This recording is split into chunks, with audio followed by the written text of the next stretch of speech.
महाराज, सावन का महीना ऐसा महीना है जब दिया सिर्फ एक रोशनी नहीं रह जाता, बल्कि माँ लक्ष्मी को बुलाने का निमंत्रण बन जाता है। और साल 2026 का सावन तो और भी खास है। इस पूरे महीने में माँ लक्ष्मी खुद दौड़ी चली आती हैं आपके घर। सावन का महीना बहुत ही पवित्र महीना है, जब भगवान शिव, माता पार्वती, भगवान विष्णु और माता लक्ष्मी, इन सभी की कृपा एक साथ एक ही समय में एक ही घर पर बरस सकती है। यही तो सावन की खूबी है। लेकिन इस कृपा को पाने के लिए एक शर्त है, नियम है, अनुशासन है, और वह अनुशासन है शाम के दिए का। बहुत से भक्त दिया तो जलाते हैं, लेकिन सही समय, सही दिशा, सही तेल और सही मंत्र का ध्यान नहीं रखते, जिस वजह से उन्हें वो पूरा फल नहीं मिल पाता जो शास्त्रों में बताया गया है। तो आज मैं आपको बताऊंगा कि सावन 2026 के इन 30 दिनों में शाम को दिया किस समय जलाना है, किस तरीके से जलाना है, किन किन जगहों पर जलाना है, कौन सा तेल इस्तेमाल करना है, कौन सा मंत्र बोलना है, कौन से खास दिन विशेष उपाय के लिए हैं, और वो कौन सी गलतियां हैं जिनकी वजह से लोग दिया जलाकर भी उसका पूरा फल नहीं पा पाते। महाराज बताते हैं कि किसी भी उपाय को करने से पहले उसका समय जानना उतना ही जरूरी है जितना उपाय खुद। बिना सही समय जाने किया गया उपाय अधूरा माना जाता है। तो सबसे पहले आप यह समझ लीजिए कि साल 2026 में सावन का पवित्र महीना कब शुरू हो रहा है और कब समाप्त हो रहा है। भक्तों, सावन का महीना 30 जुलाई 2026 गुरुवार से आरंभ हो रहा है और इसका समापन 28 अगस्त 2026 शुक्रवार को श्रावण पूर्णिमा के दिन होगा। आषाढ़ मास 29 जुलाई को गुरु पूर्णिमा के साथ समाप्त होता है और उसके अगले ही दिन से सावन की शुरुआत मानी जाती है। यानी पूरे 30 दिनों तक भगवान शिव की यह विशेष अवधि चलेगी। और इन्हीं 30 शामों में अगर आप नियम पूर्वक दीप प्रज्वलित करते हैं तो शास्त्रों में इसका फल कई गुना बताया गया है।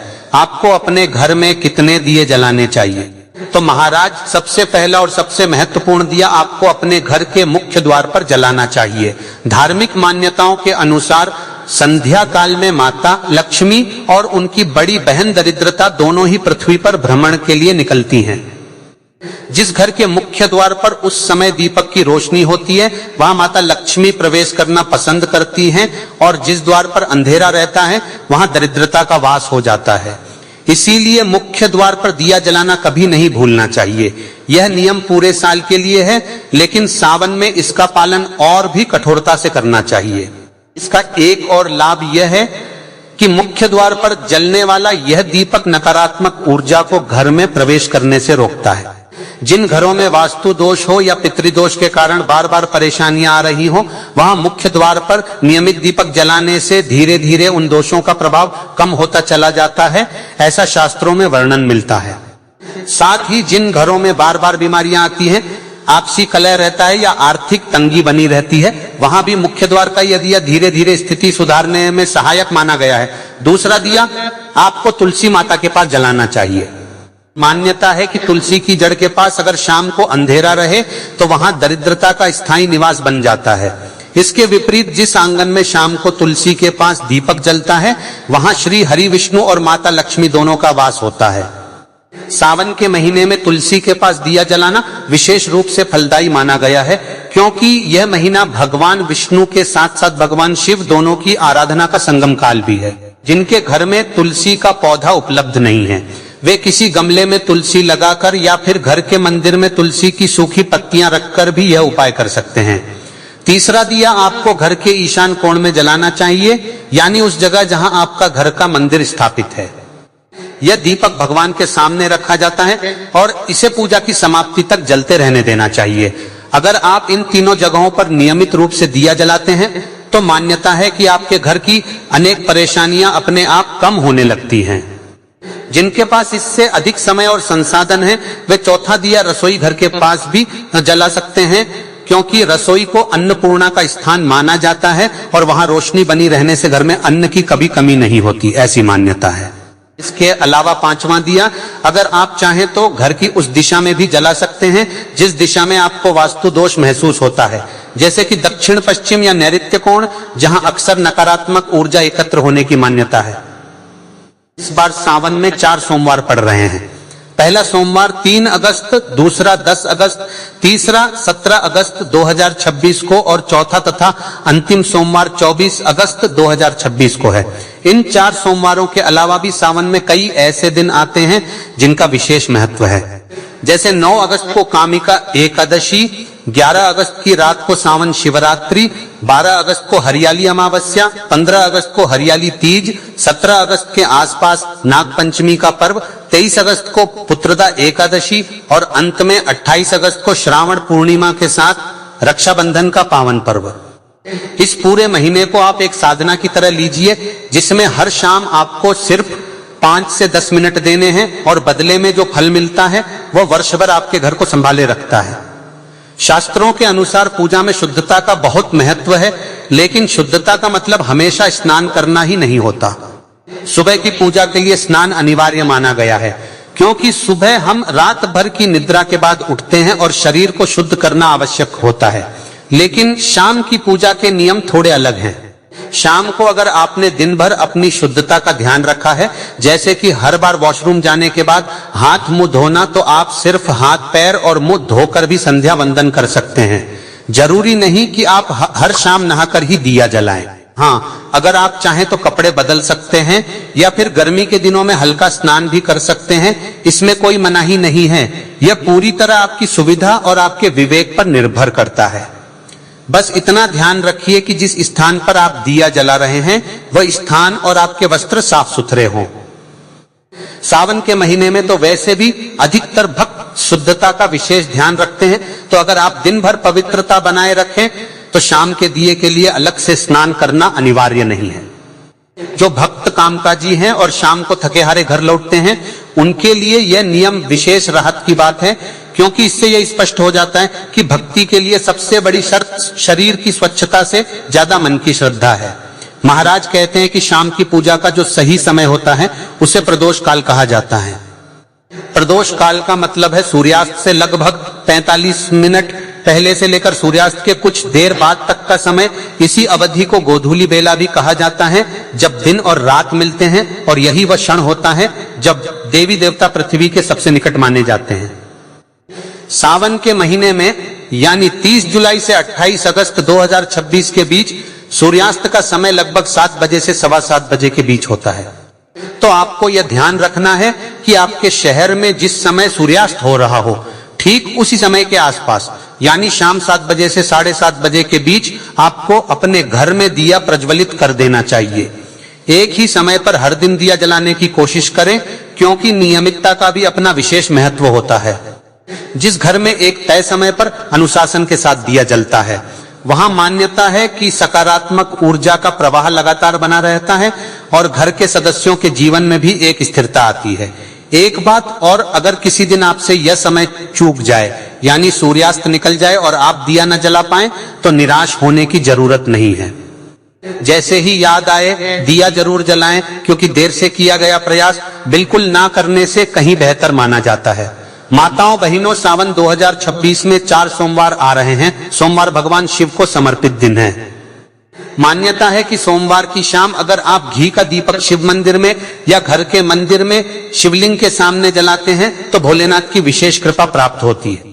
पहले सोमवार यानी 3 अगस्त को इस दिन शाम को दिया जलाने से पहले घर की साफ सफाई विशेष रूप से करें और मुख्य द्वार पर स्वास्तिक बनाकर वहां दिया रखें। पहले सोमवार का दिया पूरे महीने के संकल्प की नींव रखता है।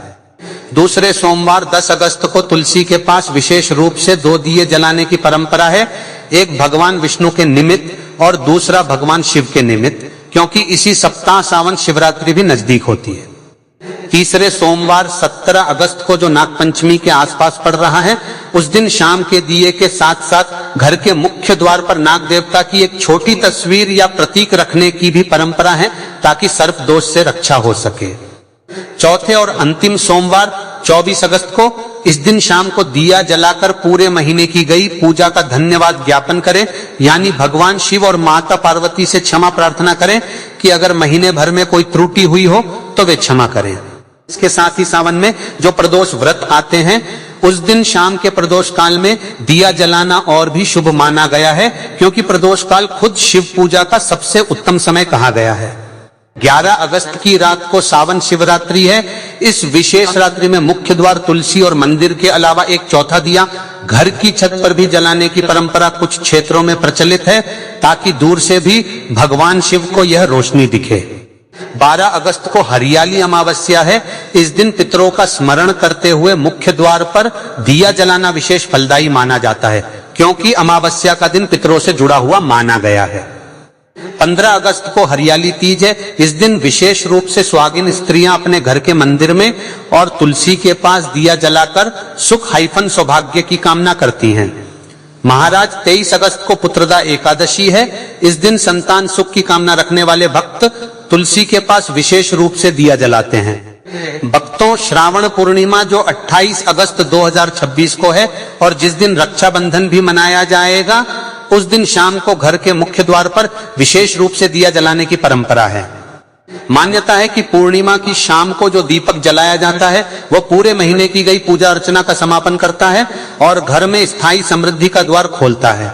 दीपक में कौन सा तेल डालना चाहिए? सरसों का तेल, तिल का तेल या फिर शुद्ध देसी घी? सरसों का तेल एक कड़वा और तामसिक गुण वाला तेल माना जाता है, इसलिए इसका दीपक हर जगह और हर देवता के लिए नहीं जलाया जाता। सरसों के तेल का दीपक विशेष रूप से शनिदेव के निमित्त शनिवार के दिन या फिर पीपल के वृक्ष के नीचे और भैरव बाबा के सामने जलाया जाता है। घर के मुख्य द्वार पर, तुलसी के पास और घर के मंदिर में जो दीपक जलाया जाता है उसके लिए शुद्ध गाय के घी को सर्वोत्तम माना गया है। ऐसा माना जाता है कि गाय के घी की सुगंध और उसका सूक्ष्म धुआं वातावरण को शुद्ध करता है और देवताओं तक शीघ्र पहुंचता है। सावन के महीने में विशेष रूप से घी का दीपक जलाना अत्यंत शुभ फलदायी बताया गया है, क्योंकि इससे उठने वाला धुआं वातावरण को सात्विक बनाता है। कुछ धार्मिक मान्यताओं के अनुसार घी के दीपक की सुगंध हवा में फैले सूक्ष्म हानिकारक तत्वों को भी कम करने में सहायक मानी जाती है। महाराज एक और बात बताते हैं जो अक्सर लोग नजरअंदाज कर देते हैं, वह है दीपक की धातु। स्टील का दीपक शुभ नहीं माना जाता। लोहे का दीपक शनि ग्रह से जुड़ी नकारात्मकता को बढ़ाता है और कांच के दीपक को राहु केतु से जोड़कर देखा जाता है। इनके स्थान पर आपको तांबे का, पीतल का या फिर मिट्टी का दीपक इस्तेमाल करना चाहिए। यह तीनों धातुएं घर में सुख, समृद्धि और लक्ष्मी के स्थायी वास का प्रतीक मानी जाती हैं। मिट्टी का दीपक तो सावन में और भी उपयुक्त है, क्योंकि यह प्रकृति से जुड़ा हुआ है, पर्यावरण के अनुकूल भी है और भगवान शिव जो स्वयं मिट्टी और प्रकृति के अत्यंत निकट माने जाते हैं, उन्हें यह विशेष प्रिय बताया गया है। बाती के लिए हमेशा सूती धागे का ही प्रयोग करें और उसे अपने हाथों से बटकर तैयार करना अधिक शुभ माना जाता है। ध्यान रहे कि हाथ में बांधने वाले कच्चे कलावे के धागे से बाती बनाना उचित नहीं समझा जाता, क्योंकि मान्यता है कि इससे घर में क्लेश और अशांति बढ़ती है। बाती बनाते समय मन में भगवान का नाम लेते रहना चाहिए। ऐसा करने से बाती स्वयं ही एक पवित्र वस्तु बन जाती है। दीपक को कभी भी सीधे जमीन पर नहीं रखना चाहिए। दिया रखने से पहले उसके नीचे थोड़े से अखंडित चावल या फिर कुछ ताजे फूल जरूर रखें। ध्यान रहे चावल टूटे हुए नहीं होने चाहिए, क्योंकि खंडित अन्न का प्रयोग पूजा में करने से दरिद्रता आती है। अगली सुबह इन चावलों को उठाकर पक्षियों को डाल देना चाहिए। इससे पक्षियों की सेवा का पुण्य भी प्राप्त होता है। घर के मंदिर में जो दिया जलाया जाता है उसे आप किसी छोटी थाली या पात्र में रखकर प्रज्वलित कर सकते हैं। इससे भी दीपक जमीन के सीधे संपर्क में नहीं आता। मुख्य द्वार पर अगर आप दिया जमीन पर रखने की बजाय किसी छोटे स्टैंड या ऊंचे स्थान पर रखें तो वह हवा से बुझने से भी बचता है और देखने में भी अधिक शुभ प्रतीत होता है। महाराज दीपक प्रज्वलित करते समय यह मंत्र बोलें जो इस प्रकार है: शुभं करोति कल्याणम आरोग्यम धन संपदा, शत्रु बुद्धि विनाशाय दीप ज्योति नमोस्तुते, दीपो ज्योति परब्रह्म दीपो ज्योतिर्जनार्दन, दीपो हर्तु में पापन संध्या दीप नमोस्तुते। अगर यह मंत्र याद न हो तो आप इसे कागज पर लिखकर मंदिर के पास रख सकते हैं और देखकर पढ़ सकते हैं। कुछ ही दिनों के नियमित अभ्यास से यह मंत्र स्वयं ही कंठस्थ हो जाता है। अगर आप यह पूरा मंत्र न भी बोल पाए तो कोई बात नहीं, आप अपने इष्ट देवता का नाम लेते हुए या फिर ओम नमः शिवाय जैसा सरल मंत्र बोलते हुए भी दिया जला सकते हैं। जिन भक्तों की श्रद्धा माता दुर्गा में विशेष है वे दुर्गा चालीसा का पाठ करते हुए भी दिया जला सकते हैं, और जिनकी आस्था हनुमान जी में है वे हनुमान चालीसा पढ़ते हुए भी संध्या वंदन कर सकते हैं। महाराज कहते हैं कि मौन रहकर पूजा करना उचित नहीं माना जाता, क्योंकि जो भी शुभ कर्म होते हैं वे मंत्र उच्चारण के साथ ही संपूर्ण माने जाते हैं, इसलिए किसी न किसी मंत्र या नाम का उच्चारण जरूर करें। भक्तों, अगर आपके घर में आर्थिक तंगी बनी रहती है तो सावन के हर सोमवार को शाम के समय शिवलिंग के सामने घी का एक दीपक और मुख्य द्वार पर तिल के तेल का एक दीपक जलाएं। लगातार जलाने से धन संबंधी बाधाएं कम होने लगती हैं, ऐसा शास्त्रों में उल्लेख मिलता है। इसके साथ ही दीपक जलाते समय मन में यह भावना रखें कि जिस प्रकार दिए की लौ अंधकार को दूर करती है, उसी प्रकार आपके जीवन से दरिद्रता भी दूर हो रही है। अगर आपकी कोई संतान से जुड़ी मनोकामना है तो सावन में शाम के समय तुलसी के पास दिया दां जलाते हुए भगवान विष्णु का ध्यान करें और विशेष रूप से पुत्रदा एकादशी के दिन, जो इस बार 23 अगस्त को है, इस उपाय को अवश्य करें। मान्यता है कि इस दिन तुलसी के पास जलाया गया दिया संतान सुख की कामना को बल देता है। विवाह में आ रही बाधाओं के लिए मान्यता है कि सावन के प्रत्येक सोमवार शाम को माता पार्वती और भगवान शिव के सम्मुख एक साथ 2 दीपक जलाने से विवाह के योग शीघ्र बनते हैं, क्योंकि माता पार्वती ने स्वयं भगवान शिव को पति रूप में पाने के लिए कठोर तपस्या की थी, ऐसी कथा शास्त्रों में वर्णित है। और इसीलिए सावन में विवाह संबंधी उपाय विशेष फलदायी माने जाते हैं। स्वास्थ्य संबंधी परेशानियों के लिए दीपक में एक लौंग डालकर जलाने की परंपरा है। ऐसा करने से बीमारियों से राहत मिलती है, ऐसी मान्यता प्रचलित है। जो लोग नौकरी या व्यापार में उन्नति चाहते हैं वे घर के उत्तर दिशा में शाम के समय दिया जलाएं, क्योंकि उत्तर दिशा को धन और समृद्धि की दिशा कहा गया है और इसके स्वामी स्वयं कुबेर देव माने जाते हैं।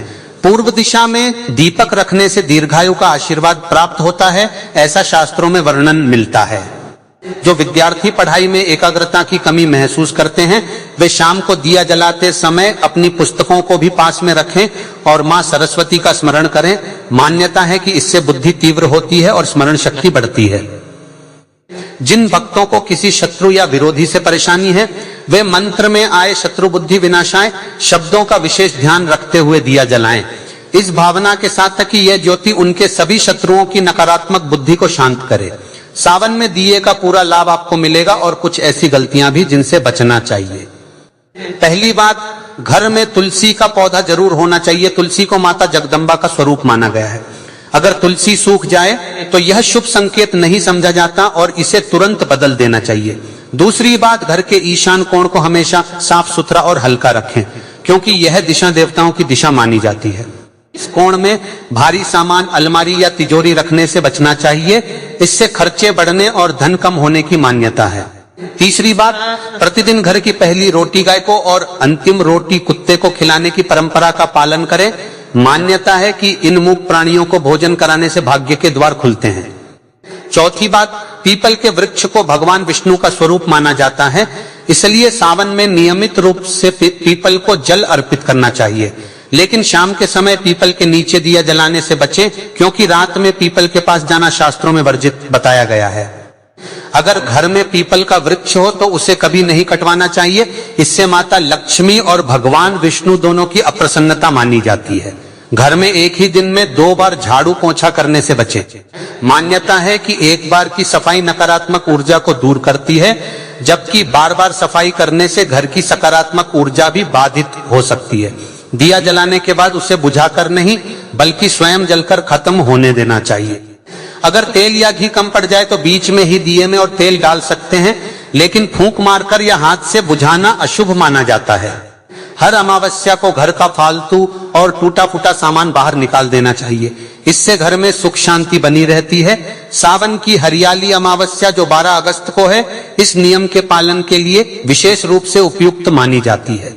शाम के समय अगर कोई मेहमान या सुहागिन स्त्री आपके घर आती है तो उसका सम्मान करके जलपान अवश्य करवाएं। मान्यता है कि यह स्वयं माता लक्ष्मी के आगमन का संकेत होता है। दीपक जलाते समय जल्दबाजी में मंत्र बोलना उचित नहीं। शांत मन से धीरे धीरे और श्रद्धा पूर्वक मंत्र का उच्चारण करें, इससे उसका पूर्ण फल मिलता है, ऐसा शास्त्रों में वर्णन मिलता है। दिया जलाने के स्थान के आसपास गंदगी या जूते चप्पल ना रखें, क्योंकि यह स्थान पवित्र माना जाता है और अशुद्धता वहां की ऊर्जा को कमजोर कर देती है। तो माताओं बहनों, सावन के पावन महीने में 30 दिन संध्या दीपक यानी दिया बाती जरूर करें। जय माता लक्ष्मी, हर हर महादेव।